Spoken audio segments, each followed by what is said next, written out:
Hujambo mtazamaji wa Mlimani TV, karibu katika dondoo. Mimi ni Veronica Kasembe, nitakayokupitisha kwenye dondoo za kitaifa, kimataifa pamoja na michezo na burudani.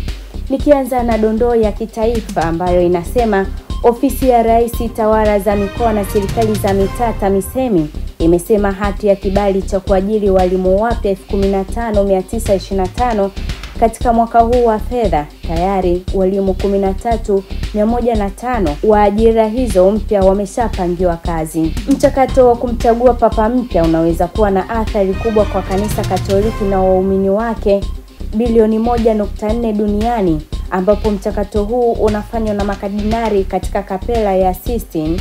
Unatarajiwa kuwa mgumu kutabirika, kwani 80% ya makardinali walioteuliwa na Papa Francis si wa mtazamo mmoja wa kihadhina au wa kisasa. Aidha, Kardinali Robert Sarah wa Guinea akitajwa kuwa miongoni mwa mrithi wa papa, huku uwezekano wa papa ajaye anaweza kutokea maeneo ya Afrika, Italia, Sri Lanka au hata Marekani.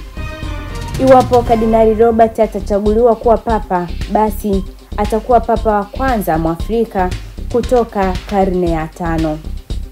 Na nikihitimisha habari za michezo na burudani, ambapo Rais wa Jamhuri ya Muungano wa Tanzania Dr. Samia Suluhu Hassan ameiwezesha klabu ya soka ya Simba usafiri wa kwenda na kurudi Afrika Kusini, pamoja na kugharamikia malazi kwa timu hiyo katika kipindi chote itakapokuwa huko kwa ajili ya mechi ya marudiano ya mechi ya Kombe la Shirikisho barani Afrika dhidi ya Stellenbosch Aprili 27, 2025. Mechi hiyo ni ya marudiano ya nusu finali baada ya kwanza iliyofanyika kwenye uwanja wa New Aman Complex Zanzibar kumalizika kwa ushindi wa Simba wa bao 1-0. Hapo ndipo mwisho wa dondoo kutoka hapa Mlimani TV.